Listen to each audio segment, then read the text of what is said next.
12 सितंबर 1857 के दिन Atlantic ocean में एक बैरी जहाज को बहुत खतरनाक तूफान ने घेरा हुआ था। इस जहाज पर 578 लोग सवार थे और साथ ही इस पर 30,000 पाउंड सोना मौजूद था। इस सोने को न्यूयॉर्क लेकर जाया जा रहा था, लेकिन फिर एक बहुत बड़ी लहर उठती है और ये जहाज समुद्र में डूब जाता है। साथ ही सभी लोग और 30,000 पाउंड सोना भी समुद्र में डूब जाता है। इस खजाने की कीमत अरबों में थी। आज ये सोना कहाँ है? क्या किसी को ये खजाना मिल पाया? आज हम इसी के बारे में बात करेंगे, तो पूरी वीडियो वॉच कीजिएगा। और आप देख रहे हैं स्पेस वर्ल्ड। 19वीं सदी में अमेरिका में सोने की माइनिंग बहुत ज्यादा की जा रही थी। इस सोने को कैलिफोर्निया से बहरी जहाज के जरिए अमेरिका के दूसरे सिटीज में भेजा जाता था। 3 सितंबर 1857 को SSA सेंटर नामी एक बहरी जहाज ने पनामा की बंदरगाह से न्यूयॉर्क की तरफ अपना सफर शुरू किया। इस जहाज पर 578 लोग और 30,000 पाउंड सोना मौजूद था। 8 सितंबर तक सफर बहुत अच्छा रहा, लेकिन 9 सितंबर वाले दिन मौसम अचानक खराब होने लगा। अभी जहाज कैलिफोर्निया की कोस्ट से 250 किलोमीटर दूर था कि आसमान में तेज हवाएं चलने लगी, जिससे लहरें लगातार जहाज से टकरा रही थी और हवा की स्पीड तेज होती जा रही थी। कैप्टन ने जहाज को स्टेबल रखने की बहुत कोशिश की, लेकिन जहाज स्टेबल नहीं हो रहा था। 11 सितंबर तक हालात और ज्यादा खराब हो गए। लहरों के लगातार टकराने की वजह से जहाज के पार्ट्स टूटने लगे, जिससे जहाज में क्रैक्स आने लगे और पानी जहाज के अंदर दाखिल होने लगा। इस वक्त जहाज में बैठा हर इंसान समझ चुका था कि हालात बहुत ज्यादा खराब हो चुके हैं। इस चीज को देखते हुए जहाज के कैप्टन ने लाइफ बोट्स को पानी में उतारा और सबसे पहले औरतों और बच्चों को इन बोट्स में चढ़ाया और इन्हें आगे रवाना कर दिया। लेकिन अभी भी जहाज पर 400 से 7 लोग मौजूद थे। और फिर 12 सितंबर 1957 को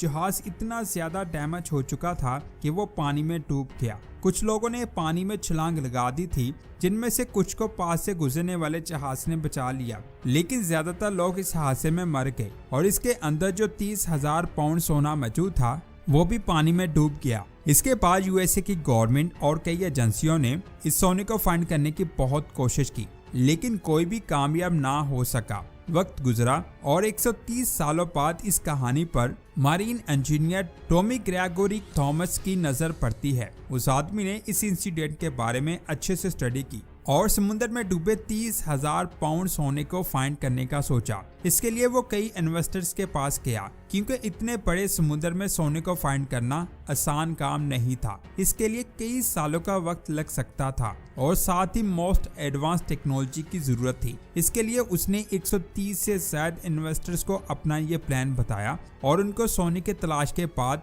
बड़ा हिस्सा देने का वादा किया, जिसके बाद उसे $22 मिलियन मिल गए। और इसने 1985 में कुछ इंजीनियर्स के साथ मिलकर इस सोने को फाइंड करना शुरू कर दिया। इसने उस रास्ते को अच्छे से ट्रैक किया। यहाँ से जहाज गुजर कर न्यूयॉर्क की तरफ जा रहा था और उसने उस तूफान की तारीख को भी देखा और कई ऐसे पॉइंट्स का अंदाजा लगाया यहाँ तूफान समुद्र में उस दिन आया होगा। इसके बाद थॉमसन और उसकी टीम ने समुद्र को गहराई से स्टडी करने वाली बहुत एडवांस टेक्नोलॉजीज की मदद से इन सभी पॉइंट्स को डिटेल से डेप्थ में जाकर एक्सप्लोर करना शुरू कर दिया और 3 सालों तक वो सब सोने को फाइंड करते रहे, लेकिन थॉमस को सोना ना मिल सका। वो अपने इस मिशन को बंद करने वाला था, क्योंकि 3 सालों में बहुत ज्यादा खर्च हो चुका था और वो मजीद खर्चा नहीं करना चाहता था। लेकिन फिर कोलंबिया की सरहद से 250 किलोमीटर की दूरी पर उसने एक टारगेट लोकेशन पर रिसर्च करने के दौरान 11 सितंबर 1988 को समुद्र की सतह से 8,000 फीट की गहराई में चमकती हुई चीज को देखा। जब वो पास गया तो उसके होश उड़ गए, क्योंकि उसे 130 साल पुराना गुम हुआ सोना मिल चुका था, जिसकी कीमत अरबों डॉलर्स में थी। सोने को देखकर थॉमस और उसकी टीम बहुत ज्यादा खुश हो रहे थे। ये सोना इतना ज्यादा था कि थॉमसन को उसे निकालने में कई साल लग गए और उसने करीब 2 टन सोने को निकाला। इस खजाने में उसे कई चीजें मिली जो किसी खजाने से कम नहीं थी। इस सोने की ईंट को देखें, जिसका वजन 900 ग्राम था, जिसे 1857 में 18 कैरेट गोल्ड से बनाया गया था। थॉमसन को जितनी भी सोने की ईंटें मिली थी, उनमें ये सबसे भारी ईंट थी। इसे $1,38,000 में बेचा गया। इस खजाने से थॉमसन $150 मिलियन का मालिक बन गया था। और इसने इस खजाने को अपने फॉरेन अकाउंट में इलीगली ट्रांसफर कर लिया, जिसके बाद 1989 में 39 इंश्योरेंस कंपनीज ने इस पर केस कर दिया, क्योंकि जब 1857 में ये सोना डूबा था तो इस सोने की कीमत इंश्योरेंस कंपनीज ने अदा की थी और अमेरिका के लॉ के मुताबिक थॉमस को मिला 90% गोल्ड इन कंपनीज को मिलना चाहिए था। इस केस से थॉमस की परेशानियों में इजाफा हो गया। कई सालों तक उसे ये केस लड़ना पड़ा और वो जानता था कि वो ये केस हारने वाला है। इस चीज को देखते हुए उसने खजाने का बड़ा हिस्सा किसी जगह छुपा दिया, जिसके बारे में थॉमसन ने किसी को नहीं बताया। इसके बाद 2005 में उन लोगों ने भी थॉमसन पर केस कर दिया जिन्होंने इस सोने को फाइंड करने के लिए पैसे इन्वेस्ट किए थे, क्योंकि थॉमसन ने वादे के मुताबिक उनको हिस्सा नहीं दिया था, बल्कि सारा खजाना खुद ही रख लिया। कई सालों के बाद 2012 में फैसला थॉमसन के खिलाफ आया और इसके खिलाफ फेडरल वारंट जारी कर दिया गया। इस खबर के बाद वो छुप गया, लेकिन 2015 में पुलिस ने उसे गिरफ्तार कर लिया। वो फ्लोरिडा में फेक आईडी के साथ रह रहा था और उसे जेल में डाल दिया गया। इस दौरान पुलिस ने उस खजाने को फाइंड करने की काफी कोशिश की जिसे उसने छुपा दिया था, लेकिन वो इस खजाने को फाइंड नहीं कर पाया, जिसके बाद अदालत ने 2018 में थॉमसन को उस खजाने की लोकेशन बताने का ऑर्डर दिया ताकि गवर्नमेंट इन्वेस्टर्स और इंश्योरेंस कंपनीज को पैसा दे सके। लेकिन थॉमसन ने लोकेशन बताने से इनकार कर दिया, जिसकी वजह से उसे जेल की सजा के साथ साथ खजाने की लोकेशन ना बताने पर रोजाना $1000 फाइन की सजा सुनाई गई। उसने आज तक खजाने की लोकेशन के बारे में किसी को नहीं बताया। वो आज भी जेल में कैद है। अब उसकी उम्र 72 ईयर्स है, जिसका मतलब है कि वो अपनी लाइफ को जेल में ही गुजारने वाला है। आपका इस खजाने के बारे में क्या कहना है, नीचे कमेंट्स करके जरूर बताएं। इसके बाद एक और खजाने की बात करते हैं। 1922 में जॉन कार्टर को अजीब में कुछ सीढ़ियों जैसे स्टेप दिखाई दिए। जब इस जगह को खोदा गया तो ये स्टेप सीधे एक पहाड़ के अंदर नीचे की तरफ जा रहे थे और जब वो अंदर गए तो उनको वहाँ एक कमरा मिला। इसमें बहुत ज्यादा सामान पड़ा हुआ था, जिसे देखकर सब खुशी से झूमने लगे, क्योंकि उनको कई हजार साल पुराना एंशिएंट इजिप्ट के एक किंग का टॉम मिल चुका था और ये टॉम पूरी तरह से खजाने से भरा हुआ था। यहाँ पर जितनी भी चीजें मिली हैं वो सारी खालिद सोने से बनी हुई थी। हमारे सोलर सिस्टम में सूरज की ग्रेविटी सबसे ज्यादा है। इसकी ग्रेविटी की वजह से सोलर सिस्टम में मौजूद सभी सितारे इसके गिर्द ऑर्बिट करते हैं। इसी तरह हमारी गैलेक्सी के सेंटर में एक ब्लैक होल मौजूद है। साइंसदान के मुताबिक इसकी ग्रेविटी हमारी गैलेक्सी में हर चीज से ज्यादा है। इसकी ग्रेविटी की वजह से गैलेक्सी में मौजूद अरबों खरबों स्टार्स इसके गिर्द ऑर्बिट करते हैं। इसी तरह बहुत सारी गैलेक्सीज मिलकर क्लस्टर बनाती हैं, जो अल्लाह के हुक्म से ग्रेविटी की वजह से एक दूसरे से जुड़ी होती हैं। यानी अल्लाह की बनाई हुई ग्रेविटी की वजह से हर चीज एक दूसरे के साथ जुड़ी हुई है। कई बार ये ग्रेविटी किसी स्टार या सितारे को सोलर सिस्टम से बाहर फेंक देती है, जिसकी वजह से वो स्टार और सितारा खला में आवारा घूमने लग जाता है। आवारा घूमने वाले इन ऑब्जेक्ट्स को रॉक ऑब्जेक्ट्स कहा जाता है, जो किसी भी सिस्टम का हिस्सा नहीं होते। इसी तरह अगर कोई सितारा अपने स्टार की ग्रेविटी से बाहर निकल जाए और खला में आवारा घूमने लगे तो ऐसे सितारे को रॉक प्लैनेट कहते हैं।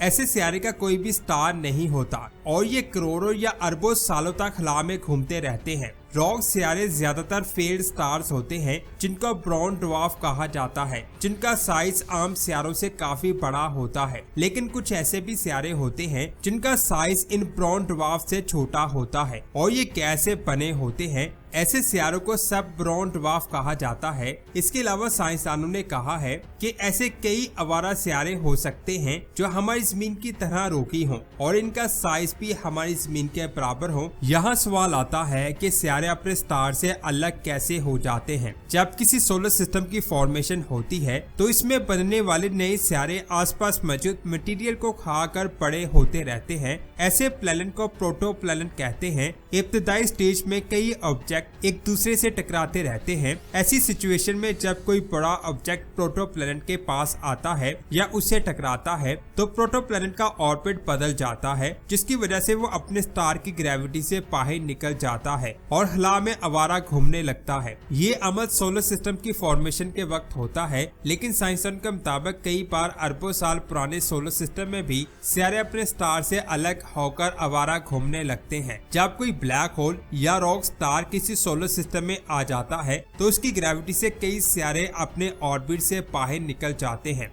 रॉक सितारे या स्टार की जितनी ज्यादा ग्रेविटी होगी वो उतने ज्यादा सितारों को सोलर सिस्टम से बाहर फेंक देगा। जब एक बार ये सितारा अपने स्टार से बाहर चला जाए तो फिर ये खला में आवारा घूमते रहते हैं। साइंसदानों ने कहा है कि कई बार देखा गया है कि जब एक स्टार सुपरनोवा एक्सप्लोजन से खत्म होता है तो उस वक्त उस स्टार के जो सितारे बच जाते हैं वो खला में आवारा घूमने लगते हैं। एक रिसर्च के मुताबिक हमारी मिल्की वे गैलेक्सी में 100 बिलियन से ज्यादा रॉक सितारे हो सकते हैं। अगर ये तादाद सही है तो साइंसदानों के मुताबिक इतने ही स्टार हमारी गैलेक्सी में हो सकते हैं, लेकिन ये सिर्फ साइंसदानों का एक अंदाजा है। हकीकत में हमारी गैलेक्सी में कितने स्टार्स और सितारे हैं या हमारी कायनात में कितनी गैलेक्सीज मौजूद हैं और हमारी कायनात कितनी बड़ी है, इसका इल्म सिर्फ अल्लाह के पास है। खला में अकेले घूमने की वजह से इन पर किसी भी तरह की रोशनी नहीं पड़ती, जिसकी वजह से यहाँ पर बहुत ज्यादा अंधेरा होता है और ये ठंडे सितारे होते हैं। इनका टेम्परेचर -270 डिग्री हो सकता है। ये इतना कम टेम्परेचर है कि इसमें ऑक्सीजन गैस तक जम जाएगी। रोशनी और गर्मी के बगैर यहाँ कोई मौसम नहीं होता और ना ही दिन और रात होती है। इन पर हर वक्त अंधेरा रहता है, लेकिन साइंसदानों के मुताबिक इतना ज्यादा ठंडा होने के बावजूद भी इन सितारों के अंदर लाइफ की पॉसिबिलिटी के चांसेस हो सकते हैं। सोचने वाली बात यह है कि अगर सितारा इतना ज्यादा ठंडा है और इन पर हर वक्त अंधेरा ही रहता है तो इन पर लाइफ कैसे पॉसिबल हो सकती है। इस बात को समझने के लिए एक मिसाल लेते हैं। मिसाल के तौर पर अगर कोई जमीन जैसा सितारा अपने स्टार से अलग होकर खला में आवारा घूमने लग जाए, खला में जाने के बाद इस पर ना कोई रोशनी पड़ेगी और ना इसमें गर्मी होगी, तो साइंसदानों के मुताबिक ऐसी सूरत में अगर इस पर लाइफ को फाइंड करने की कोशिश करें तो वो इसकी सतह के अंदर ही पॉसिबल हो सकती है। ये बात आपको बता दूं, अल्लाह जब चाहे यहाँ चाहे लाइफ पैदा कर सकता है, क्योंकि वो हर चीज पर कादर है। ज्यादातर सितारों को एनर्जी अपने स्टार से मिलती है, लेकिन सितारों के अंदर कोर होती है, यहाँ से उस सितारे को हीट मिलती रहती है। ये एनर्जी सूरज से आने वाली एनर्जी की निस्बत कम होती है। इस एनर्जी को जियोथर्मल एनर्जी कहते हैं। जमीन की कोर बहुत ज्यादा गर्म है। इसका टेम्परेचर सूरज की सरफेस जितना होता है। पहले इनर कोर आती है,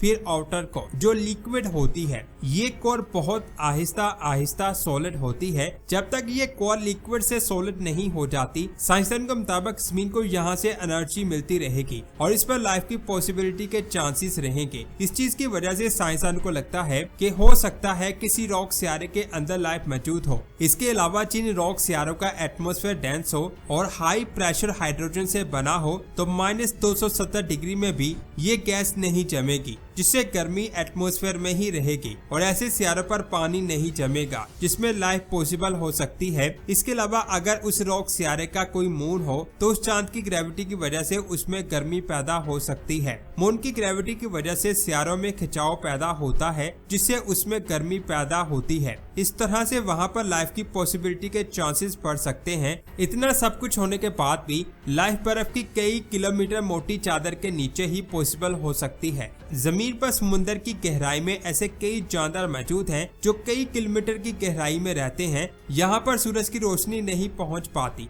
इसीलिए हो सकता है उन अंधेरे सितारों के अंदर लाइफ मौजूद हो, लेकिन ये सितारे जमीन से बहुत ज्यादा दूर मौजूद हैं और इनको फाइंड करना बहुत ज्यादा मुश्किल काम है। इनको ग्रेविटेशनल माइक्रो लेंसिंग के जरिए फाइंड किया जाता है। जमीन के सबसे ज्यादा करीब वाइस 08550714 नाम का एक सब ब्रॉन ड्वार्फ है जो हमसे 7.27 लाइट ईयर दूर मौजूद है। इसका साइज जुपिटर से काफी ज्यादा बड़ा है। अभी भी साइंसदान ऐसे सितारों को फाइंड करने की कोशिश कर रहे हैं, जिसकी वजह से हो सकता है आने वाले वक्त में हमें इन सितारों के बारे में और ज्यादा पता चल सके। आपका इन सितारों के बारे में क्या कहना है नीचे कमेंट्स करके जरूर बताएं। दोस्तों, ये थी आज की शानदार वीडियो। आपको ये वीडियो कैसी लगी नीचे कमेंट्स करके जरूर बताएं। इस वीडियो को लाइक और शेयर लाजमी करें। मिलते हैं एक और शानदार वीडियो में। अपना बहुत सारा ख्याल रखें। अल्लाह हाफिज।